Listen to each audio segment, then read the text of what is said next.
प्रधानमंत्री नरेंद्र मोदी ने नए भारत के नए सपने को आकार देने वाली एक नई संसद का उद्घाटन किया, लेकिन इस उद्घाटन के बाद अभी तक सियासत थमी नहीं है। असदुद्दीन ओवैसी इसमें धर्म का एंगल लेकर आ गए हैं।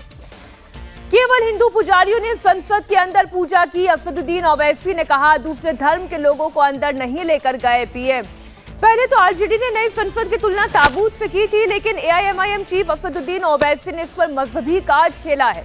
ओवैसी ने पीएम मोदी पर केवल हिंदू धर्म के पुजारियों से संसद के भीतर पूजा कराने का आरोप लगाया। ओवैसी ने कहा कि पीएम मोदी ईसाई, सिख, जैन धर्म या किसी मौलवी को संसद के अंदर लेकर नहीं गए। ओवैसी ने पूछा कि क्या यही धर्मनिरपेक्षता है और क्या इसी दिन के लिए लोगों ने अंग्रेजों के खिलाफ कुर्बानियां दी थी। लोकसभा की पार्लियामेंट का इफ्तिताह हुआ। हमारे प्रधानमंत्री वो एक फोटो आई लेटे हुए हैं। फिर एक टीवी पर मैं देखा कि लोकसभा के अंदर प्रधानमंत्री जा रहे और उनके पीछे कम से कम 18 से 20 हमारे हिंदू भाइयों के मजहब के पुजारी मंत्र पढ़ते हुए जा रहे हैं। प्रधानमंत्री, मुझे देखकर बड़ा ताज्जुब हुआ कि आपके दिल में ये जगह क्यों नहीं पैदा हुई कि जब हिंदू पुजारियों को लेकर मैं जा रहा हूं लोकसभा के अंदर, तो उसमें ईसाई पादरी भी होना चाहिए था, उसमें सिखों के मजहबी रहनुमा को भी होना चाहिए था, उसमें मुसलमानों के कोई एक मौलाना को भी होना चाहिए था। अरे यही तो भारत की खूबसूरती है। वजीर आजम, इस देश का मजहब एक नहीं है, भारत का एक मजहब नहीं है, भारत किसी मजहब को मानता भी नहीं है, भारत पूरे मजहबों को मानता है।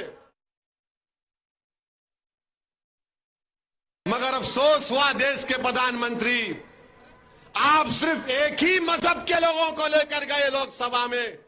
काश आपका दिल बड़ा होता तो उसमें ईसाई, सिख, मुसलमान और जैन लोग भी अंदर होते, बाहर हुआ। मगर लोग बोलते हैं, अब बोलेंगे नहीं बाहर नहीं हुआ, उस सूर्य रहमान का सूरा नहीं पढ़े। अरे भाई, अंदर भी पढ़ना था, अंदर भी पढ़ना था। यासीन वल कुरानिल हकीम, यह भी पढ़ना था अंदर। मगर प्रधानमंत्री सिर्फ अपने साथ इन्हीं लोगों को लेकर गए।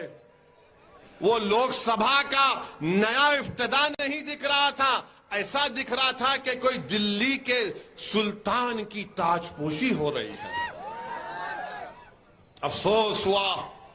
पार्लियामेंट की जरूरत है, पार्लियामेंट बनना चाहिए, मगर ये क्या हुआ है? क्या ये भारत का सेकुलरिज्म है? क्या ये सत्यमेव जयते है? क्या यही दिन देखने के लिए हमारे बुजुर्गों ने अंग्रेजों से लड़कर अपनी जानों की अजीम कुर्बानी दी थी? क्या इसीलिए हमारे बुजुर्गों ने काला पानी की सजा काटी थी?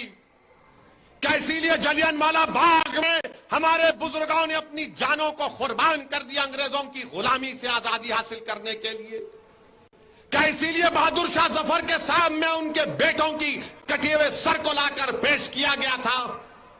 क्या इसीलिए टीपू सुल्तान ने अपनी जान की कुर्बानी दे दी अंग्रेजों से गुलामी को आजाद कराने के लिए?